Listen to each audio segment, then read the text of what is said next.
आज मैं आपको एक होम रेमेडी बताने वाली हूँ कफ़ के लिए।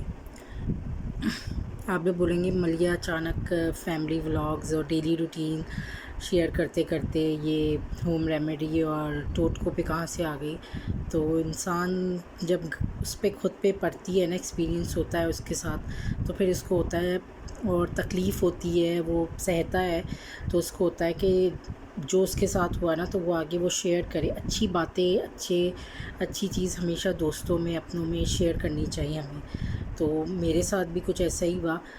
पीछे रोशनी आ रही है कि आपको बताया था, पहले अलीज़ा बीमार हुई, इसको इतनी कफ़ थी, फिर उसके बाद वो अल्लाह अल्लाह करके ठीक हुई अल्हम्दुलिल्लाह। फिर उसके बाद अभी शफ़ी को इतनी कफ़ है, यानी बहुत टू मच कफ़ है, मैं आपको बता नहीं सकती कि ऐसी मैंने खांसी कभी भी किसी की भी नहीं देखी। बहुत ज़्यादा इनको कफ़ है कि वो 2 रातों से सोई नहीं है।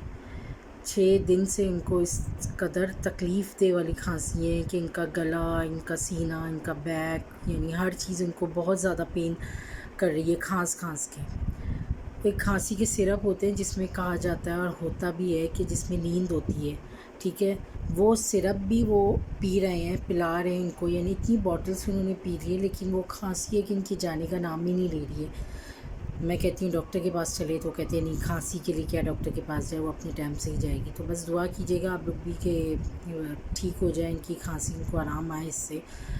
और इसकी वजह से वीकनेस भी बहुत हो रही है, इनको खाया भी नहीं जा रहा है कुछ। तो उसी चक्कर में मैं सब ढूंढ रही थी टोटके वगैरह, तो मैंने उसमें देखा बहुत ही अच्छी और आसान टिप है। एक तो ये है कि 18 लौंग लेनी है आपने, जो लौंग होती है गरम मसाले में साबुत, ठीक है।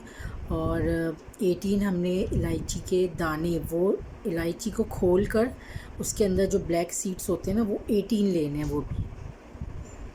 उसके बाद हमें लेनी है 18 है ना काली मिर्च, ठीक है, वो ले ली। उसके बाद हमें इतनी सी मिश्री लेनी है। ये सब पंजेरी की दुकान पे है ना, पंसेरी क्या होता है उसकी दुकान पे हमें ना ये सब चीज़ें मिल जाएंगी।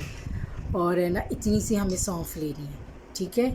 मैं आपको वापस रिपीट करके बताती हूँ। 18 लौंग, 18 इलायची के अंदर के जो दाने होते हैं वो, और 18 काली मिर्च साबुत, ठीक है। और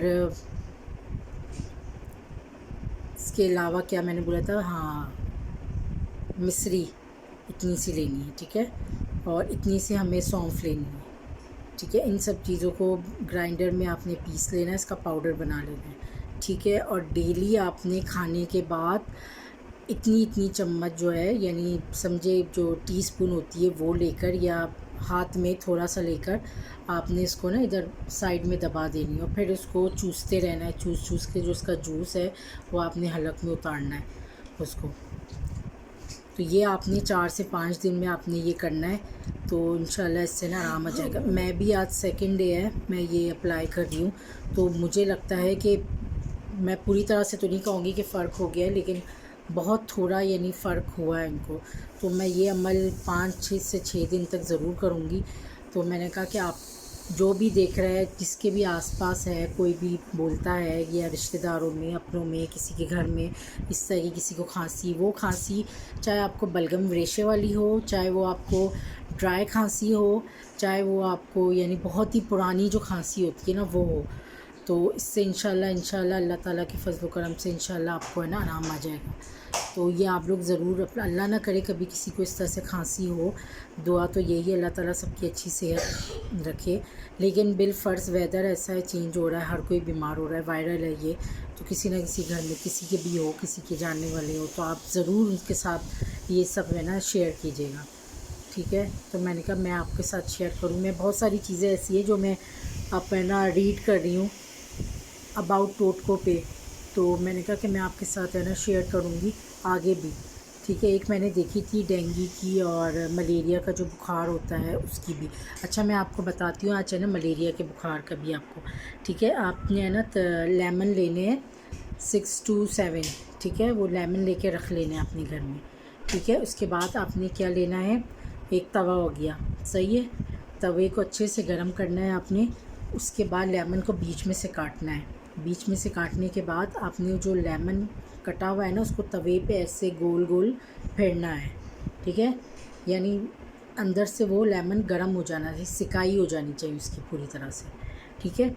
उसके बाद आपने काली मिर्च लेनी है, पाउडर जो होता है, अगर घर की पिसी हुई तो ज़्यादा अच्छा है, तो वो लेकर आपने वो जो कटा हुआ लेमन है ना उसके ऊपर लगाना है काली मिर्च, ठीक है। वो आपने लेकर फिर इसको चाटना है, ठीक है। नींबू का जूस पूरा निकाल के है ना नहीं डालना है, आपने इसको यानी ज़बान लगा के है ना जो ऊपर काली मिर्च है और जो सेका हुआ नींबू के ऊपर जो है वो लेके आपने चाट के इसको हलक में उतारनी है, ठीक है। ये अमल भी आप है ना 5 से 6 दिन आप करेंगे तो जितना भी यानी मलेरिया का जो फ़ीवर होता है, जो मलेरिया होता है उसका है ना फ़ीवर इंशाल्लाह इससे है ना उतर जाएगा।